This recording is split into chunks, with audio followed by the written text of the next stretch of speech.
Assalamualaikum dear students, welcome to your channel The Anatomy Canvas. In today's class of histology, the foundation module, we are going to start with the histology of the cell. So learning objective for the today's class are to describe the cell as a living unit of the body, to describe the structure of cell and its organelles, to describe the structure of cytoplasmic organelles of cell and correlate them with their the functions.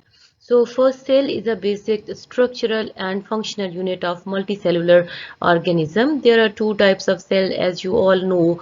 These are the eukaryotic cells and the prokaryotic cells. The cells can be divided into two major compartments. The one is the cytoplasm and other is the nucleus. So cytoplasm contains the organelles, also called the little organs, the inclusions which are present in an aqueous gel-like material called the cytoplasmic matrix. These organelles are described as either the membranous organelles or membrane-limited organelles or the non-membranous organelles. So membranous organelles, the organelles which are included in this class are first of all the plasma membrane, then the rough surfaced endoplasmic reticulum, the smooth endoplasmic reticulum, the Golgi apparatus, endosomes, lysosomes, the transport vesicles including both the pinocytotic vesicles, the endocytotic and the coated vesicles, then the mitochondria and peroxisomes.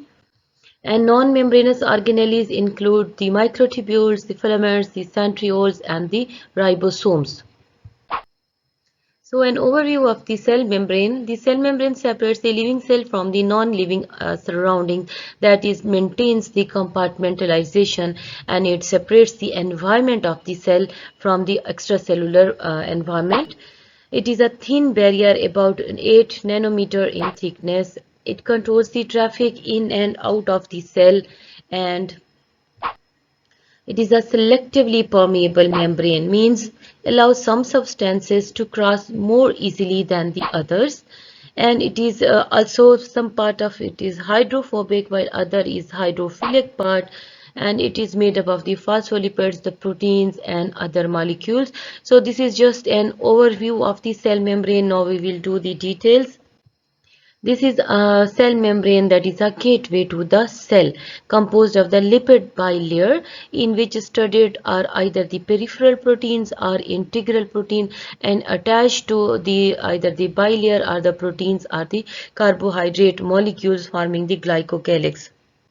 So, plasma membrane is a dynamic structure that actively participates in many physiological and biochemical activities essential to cell functions and survival.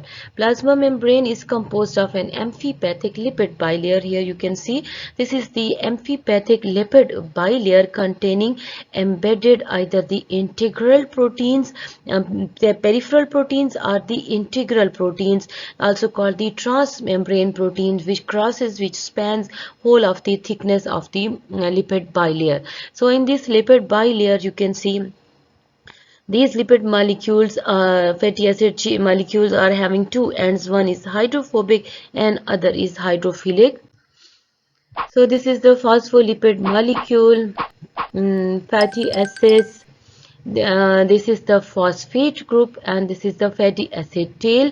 This area here you can see these heads are phosphate groups, are basically hydrophilic area, and again this side is hydrophilic and these tail ends are the hydrophobic areas. So these tail ends are present in the center, and these ends, the head ends of the lipids and the phospholipids, are present either on the surface facing the extracellular side or the intracellular compartment. So these two areas are the hydrophilic.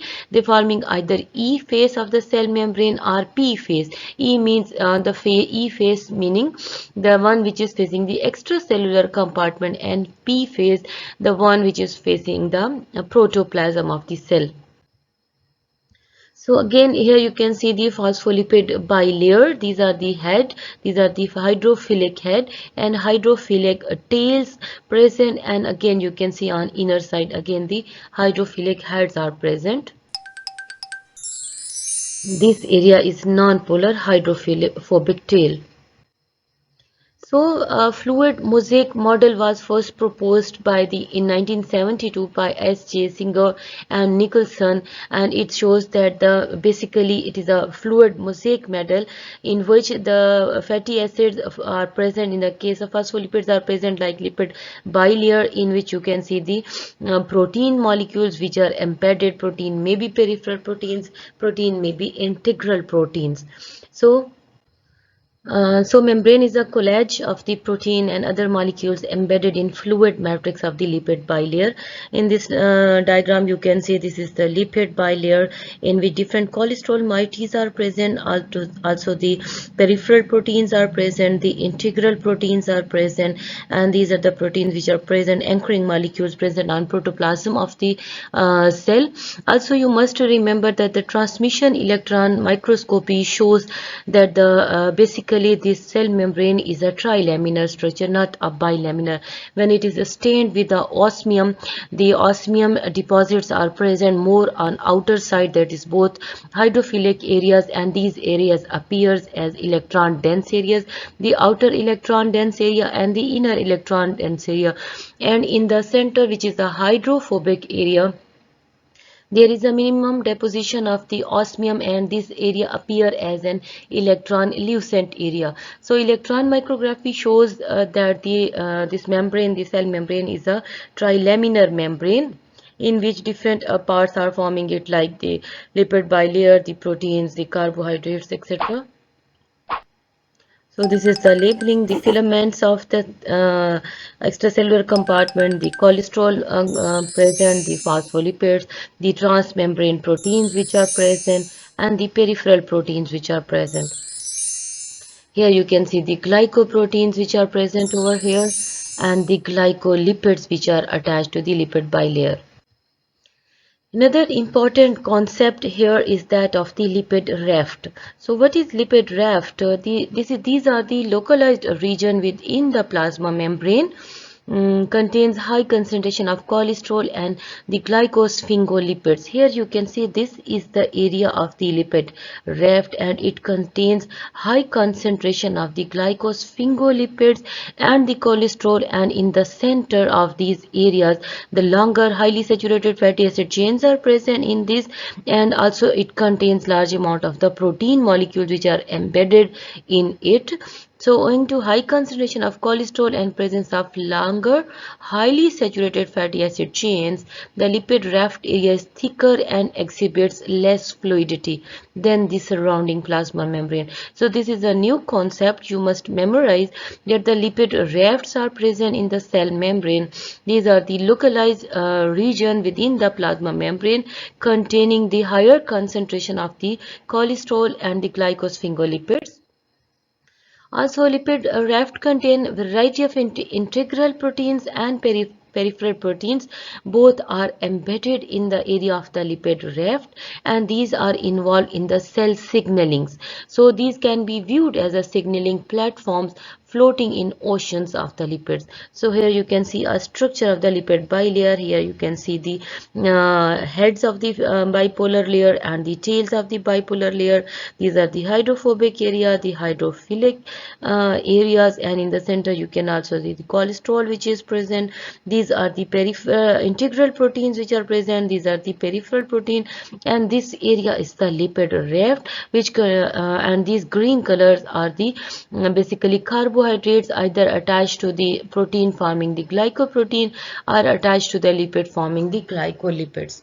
So this is the concept of the lipid raft, which are acting as the signaling platforms and floating in ocean of the lipids. So membrane fat composition varies basically.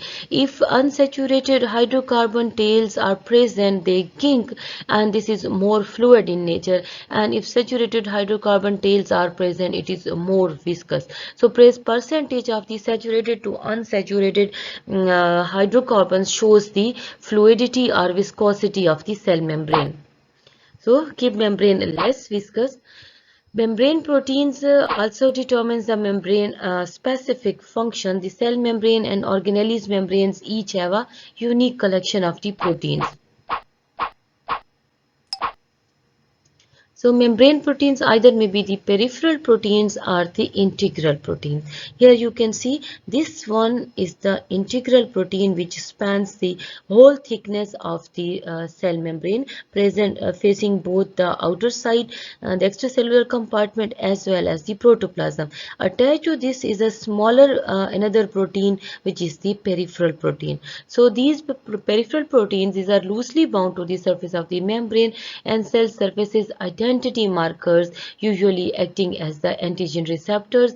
Integral protein basically penetrate the lipid bilayer, usually across the whole membrane.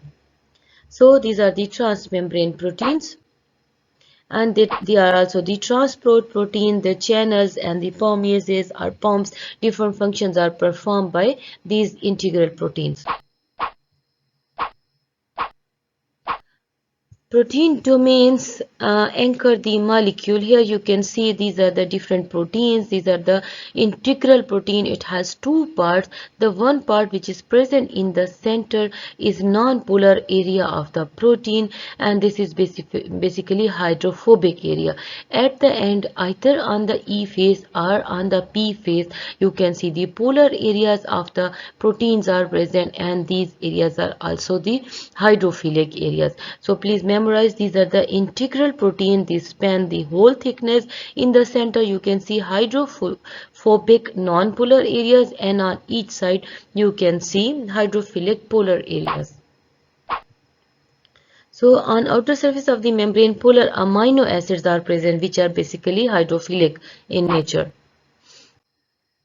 These are the different functions of the protein. Many functions of the proteins are like this one. This side is the outer side. This is the plasma membrane, and this is the protoplasmic side. This is the integral protein which spans the whole thickness of the lipid bilayer. Here you can see acting as a transporter. In this case you can see acting as an enzyme activity. Here you can see the cell surface receptors. This cell surface receptor attached to it, and another action takes place on the intracellular compartment. And then the cell surface identity marker, then the cell surface adhesion molecules, and the attachment to the microfilament which are present on the protoplasmic aspect of the cell. So these are the different functions of the proteins which are present in the cell membrane. The integral proteins basically either the transporter or acting as an enzyme activity, cell surface receptor either acting as the cell surface identity markers like antigen receptors, cell surface adhesions, and attachment to the anchoring filaments. So membrane. Now we move on to the membrane carbohydrates that play a key role in cell recognition, ability of the cell to distinguish one cell from another cell. These are the carbohydrate parts which are attached either to protein forming the glycoprotein or to the lipid bilayer forming the glycolipids. So these acting as the antigens and important in organ and tissue development, basis for the rejection of the foreign cells by the immune system, that is antigen antibody system, which you all know this is the part of the immune system and is responsible for rejection of the any antigen which is from the outside the body, so that is identified and rejected by the cell. So now we move on to the organelles of the eukaryotic cell. Next organelles, the membranous one are the mitochondria, endoplasmic reticulum, the Golgi apparatus, lysosomes, microtubules, vacuoles, and nucleus. And non-membranous organelles are the ribosomes, the granules, the filaments and microtubules, and centrioles. Now after completing the cell membrane, we will do one by one all of these organelles in detail. So first of all, this is the endoplasmic reticulum. The endoplasmic reticulum is basically the protein synthetic system of the cell, consists of rough endoplasmic reticulum and ribosome. Transmission electron microscopy shows that these rough endoplasmic reticulum as a series of interconnected membrane limited compartment, also called the flattened sacs or the cisternae, with the particles which are studied on their surfaces. These particles are basically the ribosome, and it is an extension of the outer nuclear membrane. So here you can see this is the rough endoplasmic reticulum. This one is the smooth endoplasmic reticulum. You can differentiate between two as well. This rough endoplasmic reticulum is studded with the ribosome. It is in continuity with the outer nuclear membrane, and it is present in the form of the flattened sacs called cisternae. These cisternae are flattened sacs formed by the membranes, and rough endoplasmic is concerned with the protein synthesis and is abundant with the cells which are rapidly growing and secreting the enzymes.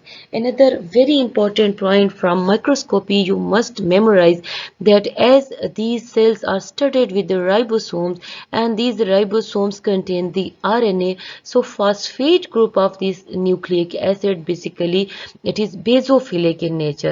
This is responsible for staining of the in H&E staining. It is responsible for basophilia. So the cells which are highly active, which are responsible for either for protein synthesis, or they are rapidly growing, or they are secreting the enzyme, there is a large amount of the rough endoplasmic reticulum is present along with the ribosome, and these cells show basically basophilia in the cytoplasm. So this is very important concept. Here again you can see the structure of the rough endoplasmic reticulum. These are the fenestration or perforation in reticular sheath. These are the ribosomes which are present on the surface. These are the cisternae, and these are also the sacs. Here you can see lamellae of the reticulum made up of the double membrane. This is the endoplasmic reticulum electron microscopy. Here you can see the flattened sacs which are present in continuity with the outer nuclear membrane. Here you can see the cisternae which is present. In this area you can see the lamellae of the reticulum with the ribosomes attached to surface. In this area you can see the mitochondria which is also present, and this is the cross section of the nucleus. So this is electron microscopic picture of the endoplasmic reticulum, rough endoplasmic reticulum. So endoplasmic reticulum is involved basically in the protein synthesis, and protein synthesis involves transcription and translation, and then there is post-translational modification and sequestration of the proteins within the rough endoplasmic reticulum. It is the first step in exportation of the protein destined to leave the cell. So these proteins are either incorporated into membrane or into organelles. Here you can see in this diagram that the messenger RNA moving out of the nucleus, and it is present these messenger RNA to it the ribosomes are attached, and when these messenger RNA along with ribosomes attach to the cell surface, to the cell membrane of the rough endoplasmic reticulum, there is the docking protein, and then the translation occur. After the translation, the peptide formation occur, and when signal peptide, when a peptide is formed, the signal peptidase separates this signal peptide from this protein. After this protein formation is completed, and then the post-translational modification and sequestration of this protein takes place in cisternae of the rough endoplasmic reticulum, where after its modification it is then transported to the Golgi apparatus. So these proteins are either incorporated into membrane or into the organelles.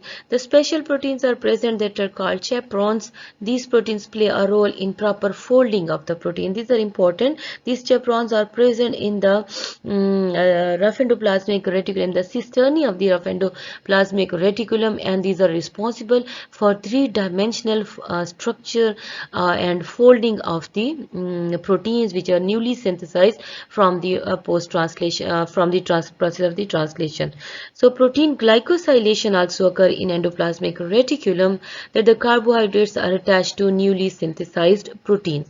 So these are the different functions of the rough endoplasmic reticulum. Here you can see the translation of the signal from the RNA, from the messenger RNA, the ribosomal RNA, and then the formation of the protein, the separation of the signal peptide, and then folding of the protein to form proper structure. The proteins which are formed by this way either may be the proteins which are required by the cell and they are part of the cell itself, or these may be proteins which are to be secreted by the cell by the process of the exocytosis. So these factors then depends upon whether these proteins, if they are part of the cell, they are transported out of the cell, out of the endoplasmic reticulum, and if these proteins are to be released by the process of exocytosis, and then they are transported to the Golgi apparatus where their post-translational modification takes place and packaging takes place. After this, these are transported as the vesicles in the form of the vesicles. So endoplasmic reticulum is most highly developed in active secretory cell. Please must memorize this point, that highly active secretory cells have rough endoplasmic reticulum in abundant amount, and this is the reason why these active secretory cells show strong basophilia in H&E stain section. These secretory cells include the glandular cells, the activated fibroblasts, the plasma cells, odontoblast, amyloblast, and osteoblast. So RER is not only limited, however, to secretory cells and neurons. Virtually every cell of the body contains profile of the rough endoplasmic reticulum. Basophilic in these cells was formerly called orchestoplasm. So here, this is another term which is used.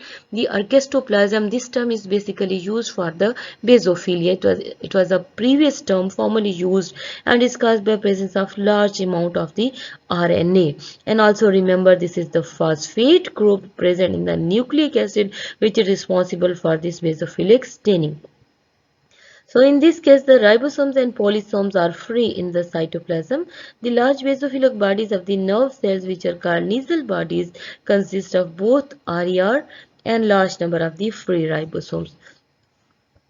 In this diagram, you can see this is the messenger RNA strand and this is the growing peptide. This peptide is developing as a polypeptide is synthesized and a ribosome. The growing change enters the cisternae of the RER. So here you can see it is entering into the cisternae of the RER.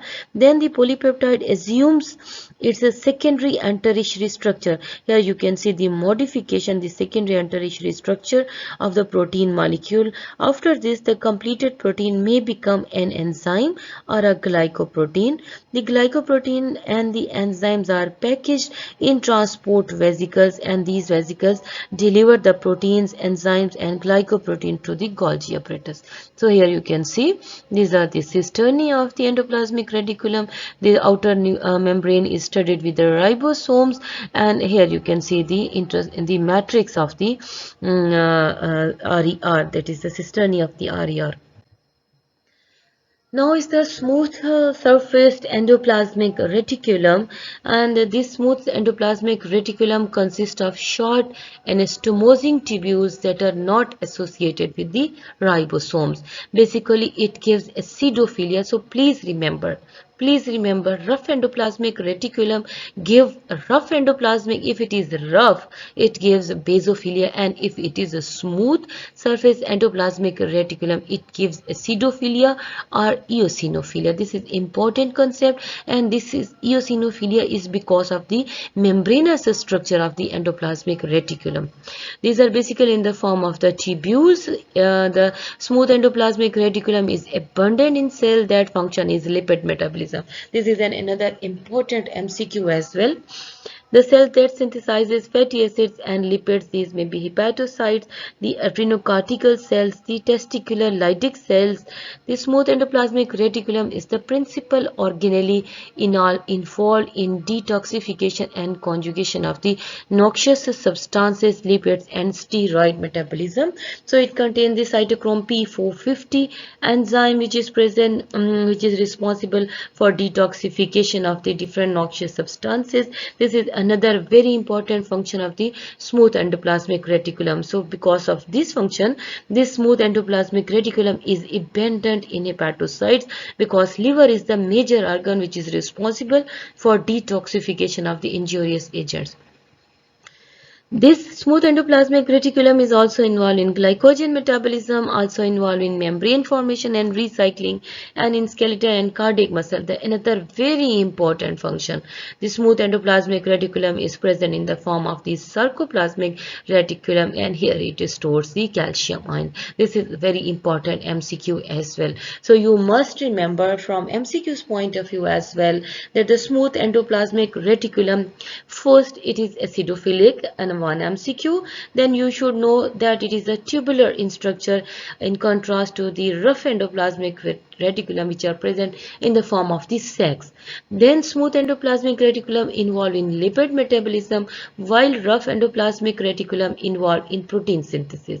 Then very important function, it is more abundant in hepatocyte and adrenocortical cell and Leydig cells, and where it is involved in detoxification and conjugation of the noxious substances, and in case of adrenocortical and testicular cell it is involved in the synthesis of the steroid hormones.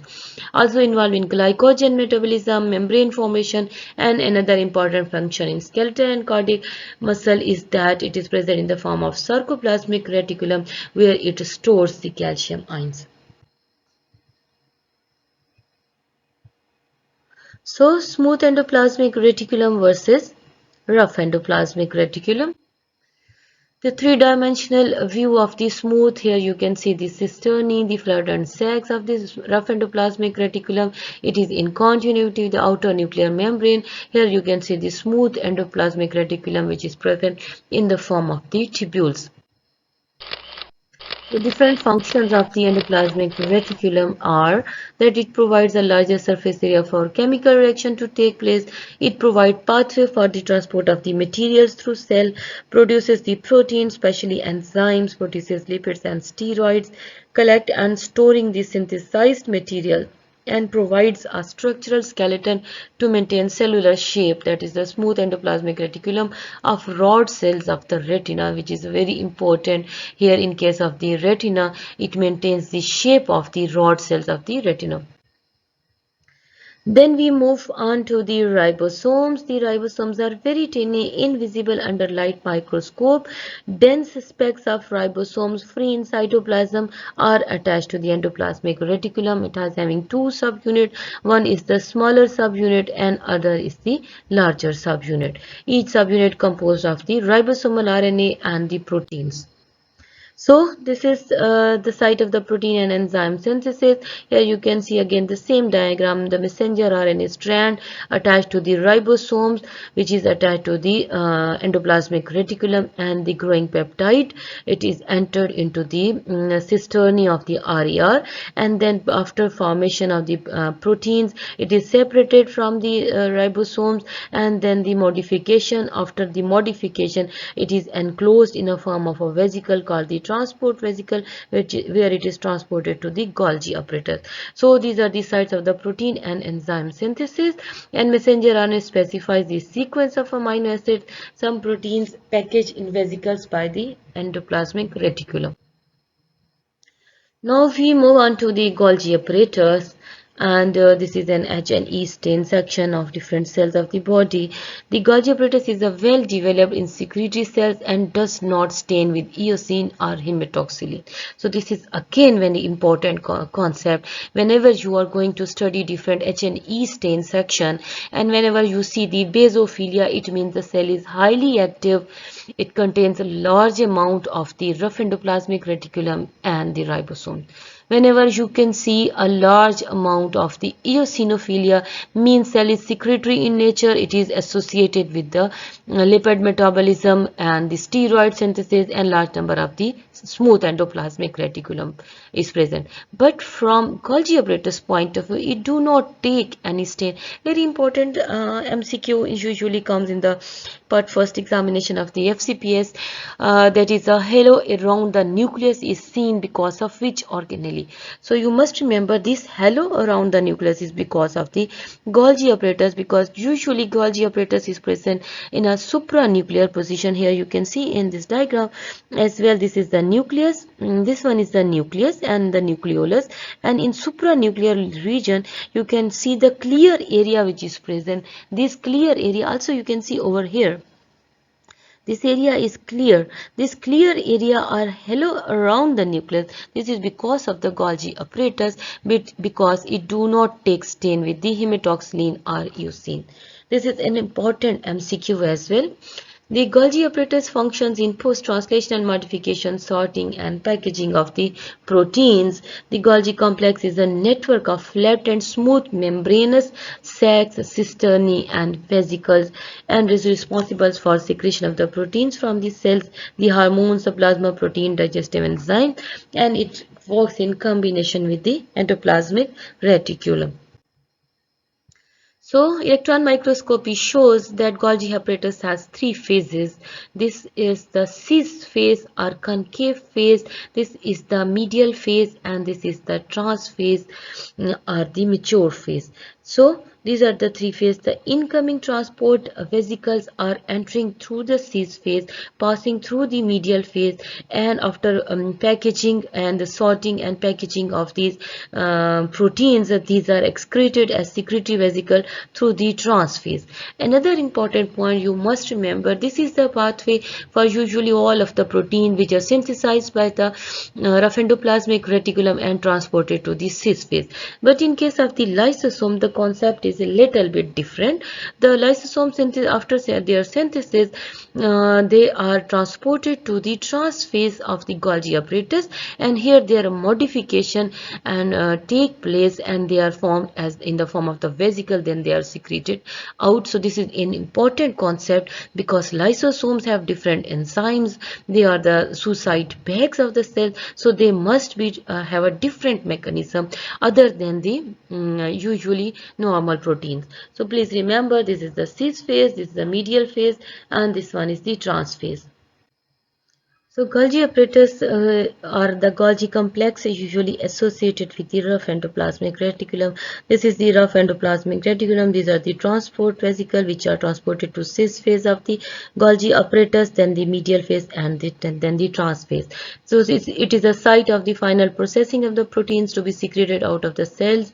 Enzymes in the Golgi complex transfer the carbohydrate units to the proteins to form the glycoprotein. This determines ultimate destination of the proteins. Another important function is that the sulfate groups are added to form the proteoglycans, and also it has a dehydrating function as well relative to the packaging. So these are the different functions of the Golgi apparatus, and here you can see this is the ribosome, the transport vesicle transported into cis phase, medial, and the trans phase then as a secretory vesicle and enters into expelled out of the cell membrane process of the exocytosis. It is the major site for the synthesis of new membrane, the lysosome and peroxisome. In this animation, you can also see that this is a membrane bounded vesicle which is secreted out of the trans phase of the Golgi apparatus. So it plays two major roles in membrane synthesis, involved in processing of oligosaccharide chains of the membranes, that is a part of it, and it is involved in sorting of the various proteins prior to their delivery, that is the trans-Golgi network. So in this animation you can see how these secretory vesicles are secreted out of the trans phase of the Golgi apparatus. Now we move on to the mitochondria. You all know, studying from your primary school levels, that the mitochondria is the powerhouse of the cell. So in electron micrograph of the cell, the mitochondria appear as either rod shape or spheres or filamentous bodies. Size is basically 0.5 micrometer to 1 micrometer, but may be up to a level of 7 micrometer in length as well. It has an outer membrane, it has two membrane, an outer membrane and an inner membrane. The inner membrane fold many times to increase the surface area because chemical reactions usually take place on the inner membrane. So the more space it has, the more energy it can create. Mitochondria has got inner membrane and outer space between two membrane is called this space which is present between two membrane is called the intermembranous space. The inner membrane convolutes into cristae. This increases the surface area. Both the membranes have different appearance and biochemical function.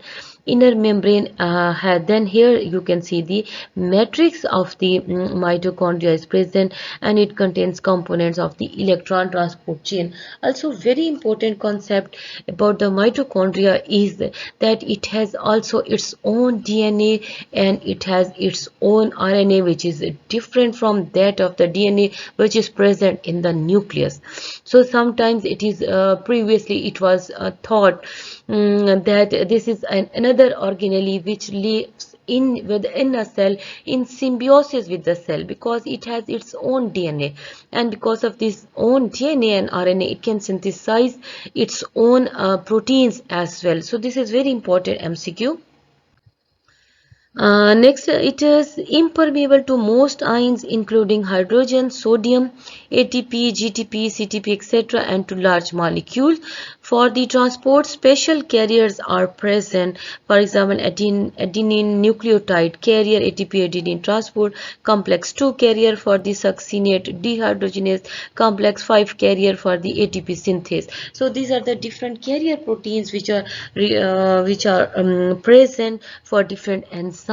Here you can see this is the this one is the outer membrane, and this one is the inner membrane forming the cristae. At this side of the cristae, inner mitochondrial membrane contain cytochrome dehydrogenase and the flavoprotein. This is important. This area is intermembranous space.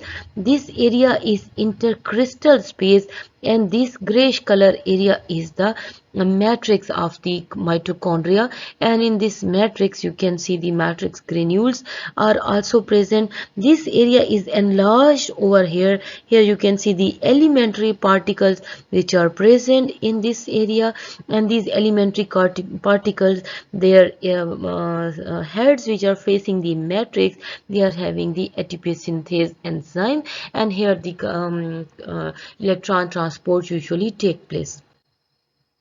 So it generates most ATP, that's why it's called powerhouse of the cell. Double membrane, outer smooth, inner flooded with the enzymes, contain its own DNA, probably evolved from the symbiotic bacteria. This is a concept, previous concept. They say that as it has its own DNA, so it lives in a form of symbiosis with the cell.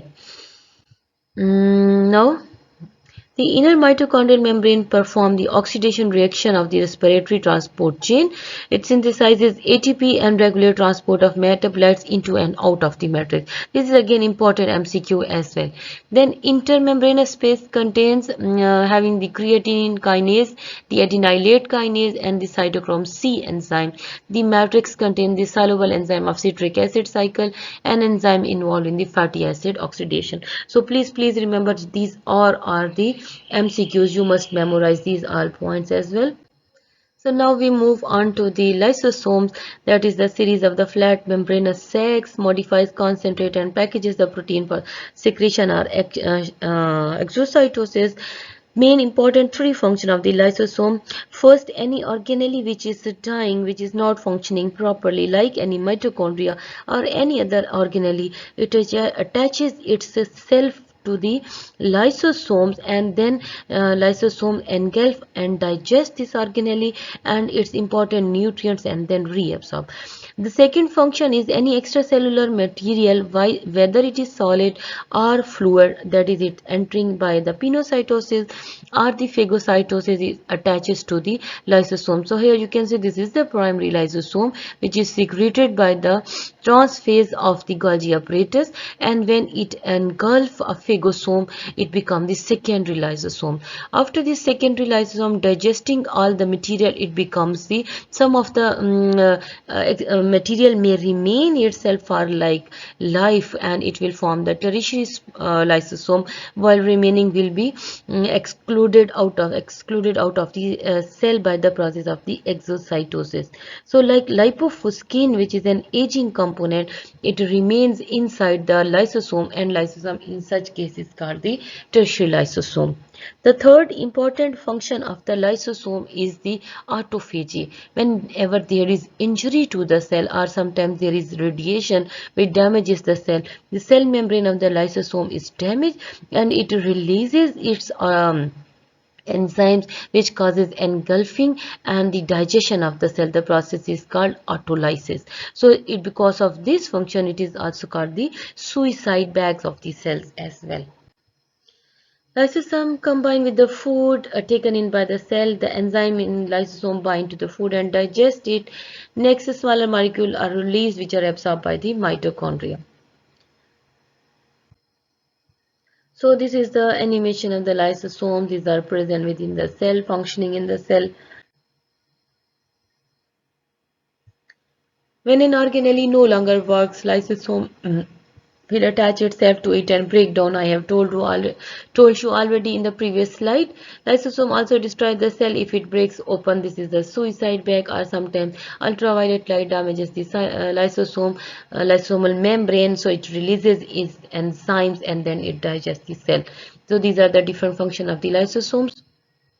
It is also responsible for intracellular digestion of both intra and extracellular substances, have a single limiting membrane, have an acidic pH of 5, and have a group of enzymes called hydrolases. This is important MCQ as well, that it contains hydrolases which are present in the lysosomes.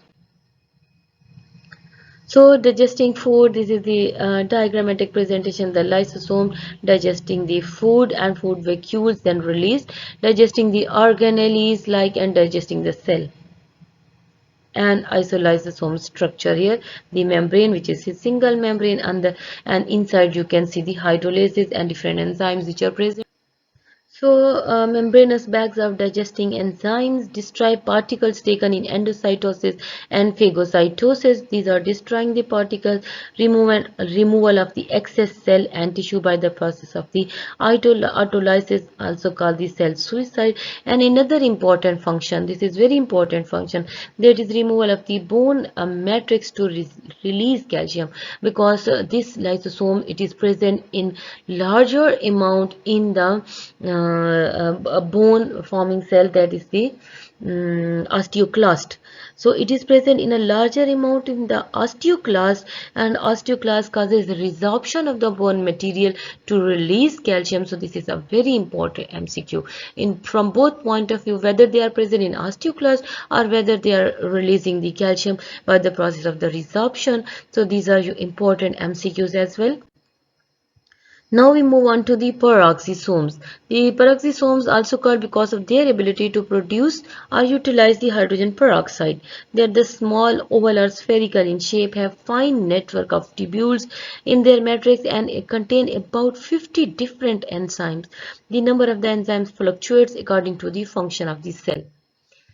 So, main functions of these peroxisomes are that xenobiotics leads to proliferation of peroxisomes in the liver. They have important role in breakdown of lipids, particularly light chain fatty acids, long chain fatty acids. Important in synthesis of glycerolipids, important in synthesis of glycerol ether lipids, synthesis of isoprenoids, synthesis of bile, oxidation of D amino acids, oxidation of the hydroxy acids which lead to formation of hydrogen peroxide, contain catalase enzyme which causes breakdown of the hydrogen peroxide. Again, this is important MCQ, that it contains the catalase enzyme. These all are important function of the peroxisomes, but this one is important MCQ as well, so you must memorize it. In a tabulated form, different features of different organelles, both in light microscopy and in electron microscopy. So first, secretory vesicles, their size is 0.050 to 1 micrometer, and light microscopy observe only when vesicles are very large, like zymogen granules present in pancreas. Electron microscopy, many relatively small membrane-bounded vesicles of uniform diameter, often polarized on one side of the cell. These are the secretory vesicles. Then the mitochondria, 0.2 to 7 micrometer in size, sometimes observed in favorable condition like liver and nerve cells as minuscule dark dots visible in living cell stained with vital dyes. On electron microscopy, two membranous system, outer and inner membrane with the cisternae. Then the endosome, 0.02 to 0.5, they are not visible on light microscopy. On electron microscopy appear as tubulovesicular structure with the subdivided lumen containing electron lucent material or other smaller vesicles. Then the lysosome 0.2 to 0.5 visible only after special enzymes and histochemical staining on light microscopy. On electron microscopy, they appear as membrane-bounded vesicles, often electron-dense. Peroxisomes 0.2 to 0.5 micrometer visible only after special stains and membrane-bounded vesicles on electron microscopy.